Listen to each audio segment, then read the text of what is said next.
लोग हैं जिनसे मैं मिलता हूँ वो सपोर्ट करने के लिए तैयार हैं बच्चों को, लेकिन उनको बच्चे नहीं मिलते हैं या वो अपने घर से नहीं निकलते हैं। इसीलिए मैंने बोला कि हम बजाय अपने घर में बैठ के इंतज़ार करें कि कोई हमसे मदद मांगने आएगा, क्यों ना हम बाहर जाके और उनको ढूंढें और उनकी मदद करें, चाहे उनका मार्गदर्शन हो, चाहे आर्थिक रूप से हो, चाहे उनके व्यक्तित्व के विकास की बातें हों।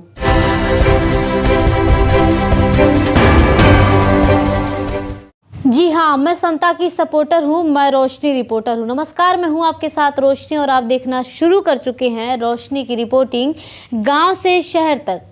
गांव की खबरें हमने दिखाई। जब हम ग्रामीण स्तर पे जाते हैं, ग्राउंड जीरो की रिपोर्ट दिखाते हैं, तो वहाँ तमाम प्रकार की चीज़ें निकल कर आती है। और जब शहरों में कवरेज करते हैं तो वहाँ पे बाबा साहब की कही हुई बातों पर और तमाम घटनाओं पर चर्चा की जाती है। लेकिन सवाल आता है, घटनाओं पे चर्चा करके हम क्या कर लेंगे? क्या निवारण पे भी चर्चा होनी चाहिए या नहीं होनी चाहिए? इस पे आज इस विषय पे बात करने के लिए हमारे साथ बुद्धिजीवी मिशनरी सर हैं, इनसे बात करेंगे, जानने की कोशिश करेंगे। आपको बता दें कि सर एयरफोर्स से सर रिटायर्ड हैं, तो कहीं ना कहीं इनको आइडिया होगा कि कैसे किया जा सकता है। बाबा साहब का एक जो मूल मंत्र था, जो सभी दोहराते हैं कि शिक्षा वो शेरनी का दूध है, जो पिएगा वो दहाड़ेगा। लेकिन क्या शिक्षा लोगों को मिल पा रही है? और नहीं मिल पा रही है तो कारण क्या है? इन सभी चीज़ों पे थोड़ी सा चर्चा करेंगे और जानने की कोशिश करेंगे कि इन सभी का कारण क्या है, और फिर जानेंगे कि इसका निवारण क्या है। सबसे पहले तो सर स्वागत है हमारे चैनल पे। धन्यवाद रोशनी जी आपका। एक्सक्यूज़ देते हैं कि हमारे बच्चे पढ़ नहीं पाते, हमारे बच्चे धन के अभाव में नहीं पढ़ पाते, हम अपने बच्चों को अच्छे कॉन्वेंट स्कूल में नहीं पढ़ा पाते, वो प्रोफेशनल कोर्स नहीं करा पाते जहाँ से कुछ बेहतर हो सकता है। क्यों, क्या मानते हैं इसका कारण? जब हम शिक्षा की बात करते हैं तो हम जी प्राइमरी शिक्षा से शुरू करें। जी सर, है ना? जी। तो जब बात आती है कि भाई पैसे नहीं हैं और उसकी वजह से नहीं पढ़ा पाते, जी तो जहाँ तक प्राइमरी स्तर की शिक्षा की बात है, जी, क्योंकि वो एक फाउंडेशन बिल्डिंग स्टोन वहीं पर रखे जाते हैं, जी नींव वहीं से पक्की होती जी है। इसके बीच में मैं थोड़ा सा बता दूं जी कि अब से करीब से 40 साल पहले, उसके पहले जो अफसर होते थे, आईएएस, आईपीएस, डॉक्टर्स, इंजीनियर्स, वो गांव के स्कूलों से ज़्यादा निकलते थे। जी, गांव के पढ़े हुए होते थे, गांव से ही इंटर कॉलेज से करते थे, फिर शहर में ग्रेजुएशन करने आते थे और वो निकलते थे। गांव के बच्चों की कहा जाता था मैथमेटिक्स बहुत बढ़िया होती थी और वाकई में अच्छी होती थी। जी, क्यों? क्योंकि उस समय फोकस जो ध्यान दिया था पढ़ाई पर दिया जाता था। जी, वो टीचर्स किसी भी कास्ट के रहे हों, किसी भी जाति के रहे हों, लेकिन वो बच्चों की तरफ ध्यान देते थे। किसी भी जाति के बच्चे हों, हाँ, अलग अलग बैठाया जाता था, वो बात अलग है। तो शिक्षा की नींव वहाँ से पड़ती है, बेसिक शिक्षा से।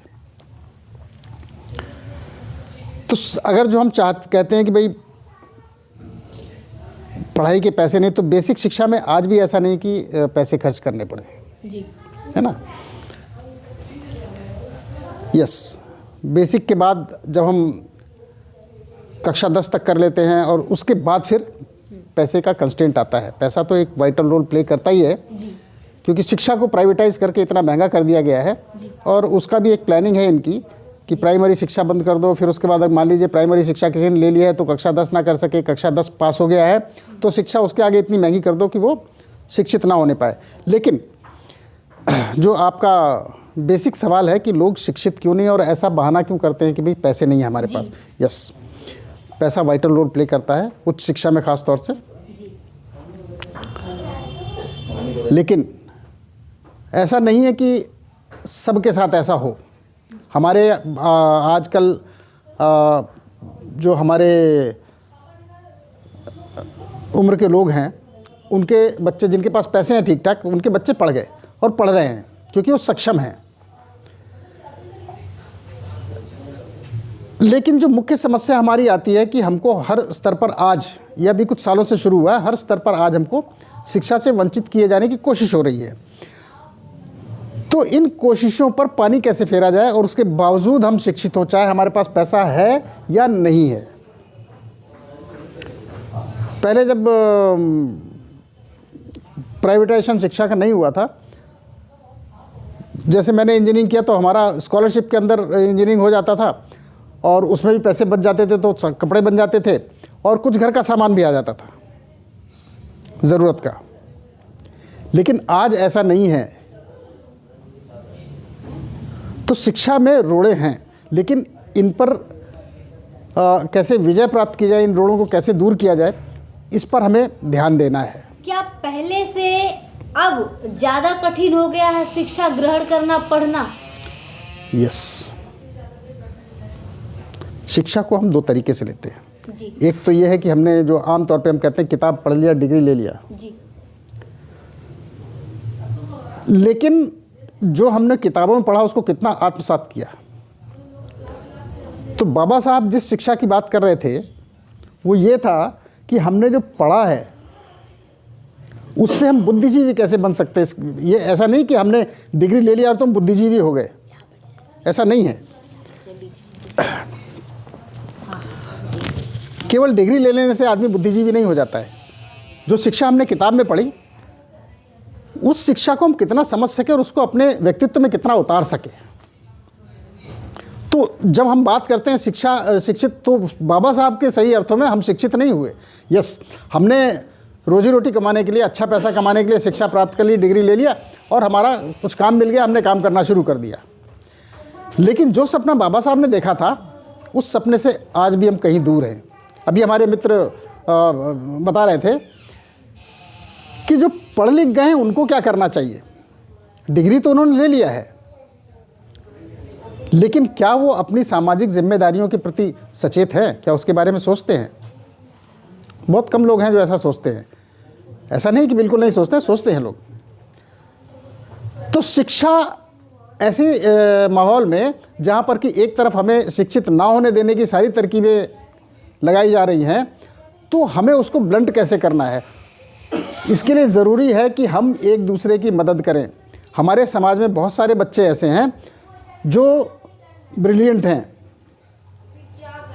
पढ़ सकते हैं, अच्छे अफसर बन सकते हैं, लेकिन वो किसी न किसी अभाव के कारण, या तो पैसे का अभाव है या जानकारी का अभाव है या और चीज़ें हैं। अब खाने के लिए घर में नहीं। हाँ बोलिए सर, एक सवाल और। कई सारी ऐसी चीज़ें होती हैं, जैसे कि मान लीजिए स्कॉलरशिप बेस पे और भी चीज़ें होती जिससे बच्चे पढ़ सकते हैं, लेकिन वो गाइडेंस नहीं मिल पाती जिसके कारण भटक जाते बच्चे। उनके लिए क्या कहेंगे? ये हमारी जिम्मेदारी है। जो हम लोग अपने आप को जो बुद्धिजीवी कहते हैं, ये हमारी जिम्मेदारी है कि हम उनका मार्गदर्शन सही कर सकें। और मार्गदर्शन उनका करने के लिए ये ज़रूरी नहीं कि वो हमारी तलाश करते हुए हमारे पास आएँ। हमारी जिम्मेदारी बनती है कि हम उनके पास जाएं। क्या लगता है कि इस जिम्मेदारी को 1% भी लोग निभा रहे हैं? क्या लगता है? नहीं, कुछ लोग निभा रहे हैं जी। 1% तो खैर नहीं कहूँगा मैं, उसका प्रतिशत बहुत कम है, शायद नगण्य है जी। लेकिन लोग हैं जो निभा रहे हैं। बाकी लोग कब आएंगे सर आगे बढ़ के? अब ये सवाल तो जब लोगों के बीच में जाया जाए और उनसे बातचीत की जाए तो कुछ लोग मोटिवेट होंगे। ऐसा नहीं कि लोग मोटिवेट ना हो। बहुत सारे लोग हैं जिनसे मैं मिलता हूँ, वो सपोर्ट करने के लिए तैयार हैं बच्चों को, लेकिन उनको बच्चे नहीं मिलते हैं या वो अपने घर से नहीं निकलते हैं। इसीलिए मैंने बोला कि हम बजाय अपने घर में बैठ के इंतज़ार करें कि कोई हमसे मदद मांगने आएगा, क्यों ना हम बाहर जाके और उनको ढूंढें और उनकी मदद करें। चाहे उनका मार्गदर्शन हो, चाहे आर्थिक रूप से हो, चाहे उनके व्यक्तित्व के विकास की बातें हों।